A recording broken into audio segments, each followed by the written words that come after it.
Browse our growing playlist to discover corners of the world you never knew. Welcome to Amazing World. The Mother Road, Route 66, is a shadow of its former self. Where do you think Route 66 goes? When and why was it built, and now what? We're going to start off this journey, this story, at the end of the road of Route 66 at Santa Monica Pier, California. Now, some people might call it the end of the world, but it's actually the end of Route 66. I want to go back to the old dream of Route 66. What was the idea of it? And was it the same reason it became so famous? Let's start here. So what's so special about Route 66? 66 became known as the first paved road to the West Coast, right? It meant that normal people could finally go to California for really the first time. A lot of us were born after 66 was decommissioned, so it feels like it's part of an old-fashioned America, and that it should be preserved. At least the culture or conversation of the way people care about the whole Route 66 and being abandoned now. The road went right through Main Street of almost every town, hence the nickname of the Main Street of America. A bit of history. It was built as the interstates of 1950s, the 1960s, and 70s. Many people took road trips all along Route 66. The Great American Road Trip was created. Chicago to Los Angeles is connected by this 2,400 miles of blacktop, of freedom. And for nearly 70 years, the traffic on this, including numerous hotels, restaurants, and roadside attractions, depended on the route for their survival. Sadly, it was decommissioned in 1985. Today, especially in some places, it looks more like a road unkept. So if you want to start a 2,000 plus mile long road trip, know that 1 out of every 10 miles of it today in this journey has already been lost to time. And you can picture it as this beautiful oasis of the past. You'll have to use your imagination to get there. A time before cell phones and the world was a smaller place.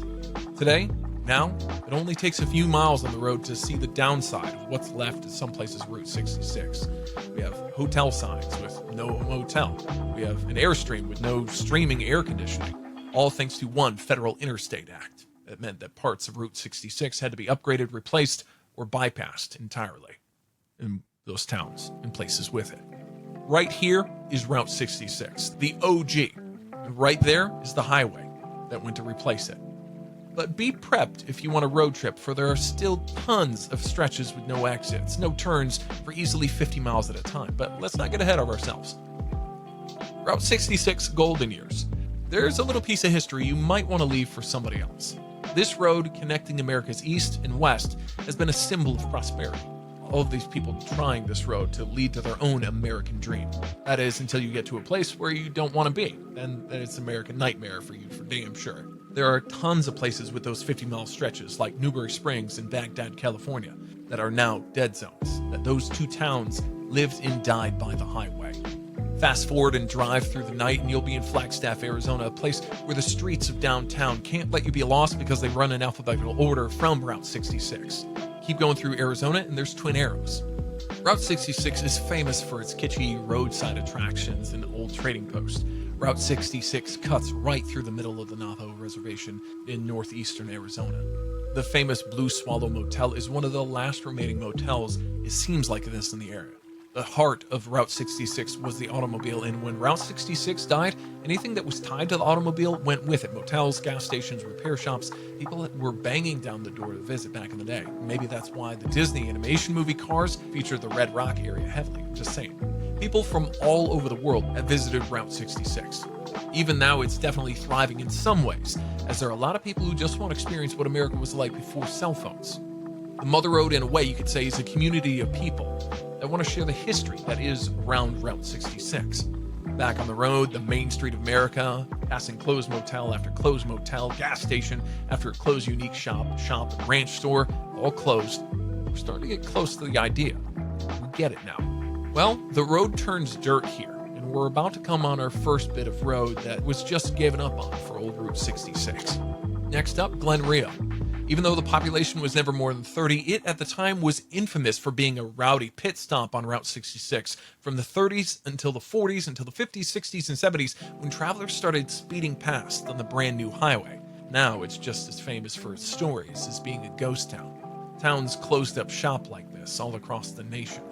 Today, what's interesting is, according to the National Park Service of the United States, is that despite the demise of Route 66, it's seeing a resurgence of interest in Route 66 travelers. in certain places at least. Now, in this spot from Route 66, you can look over and see I-40.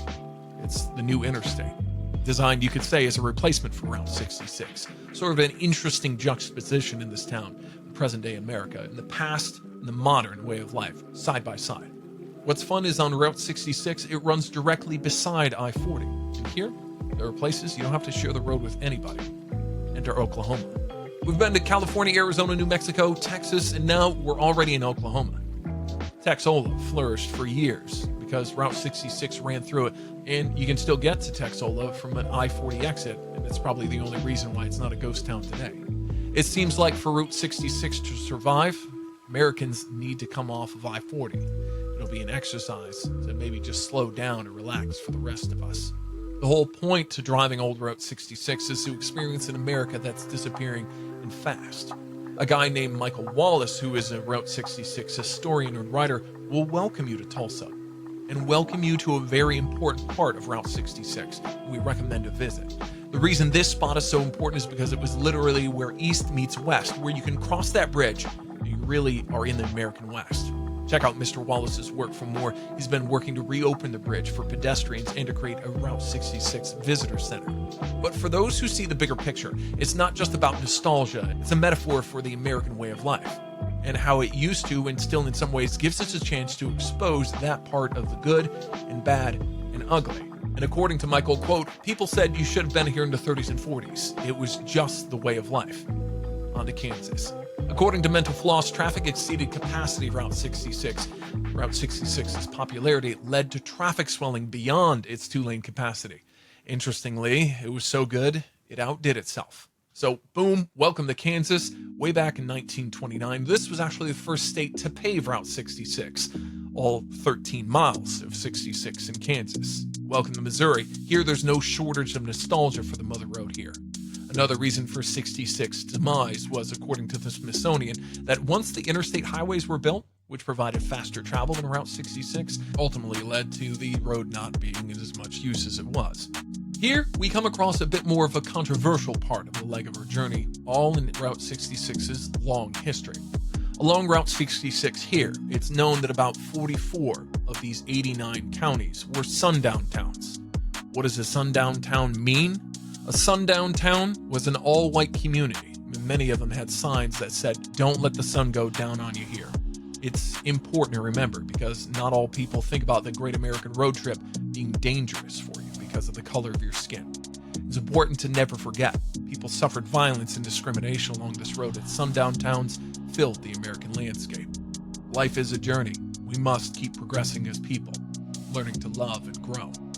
Driving on right now is some of the original Illinois Route 66. Interestingly, here in Illinois, the Prairie State 66 was made out of brick in some places, and it's been restored. There's some original red bricks, like on many of the bridges here. What's interesting is you really can feel the road. A bit more of a trek, and we're on a stretch of road that ends in Chicago. You'll get to Chicago and see the beginning of the road. From small little towns all the way to the 3rd biggest city in the U.S. Most people have never been able to see so much of the U.S. The good news is that although you can no longer drive Route 66 from end to end uninterrupted, approximately 85% of it remains paved and drivable. After 2,400 miles, we made it to the beginning. So this is the start of the road of the American dream. Speaking of icons and travel, are you into unique destination and projects? Check out 10 of the best destinations to road trip in the United States. Channel link in the description, or check out the video on your screen right now. And make sure you subscribe to Around the Amazing World for more, and more places to enjoy s'mores.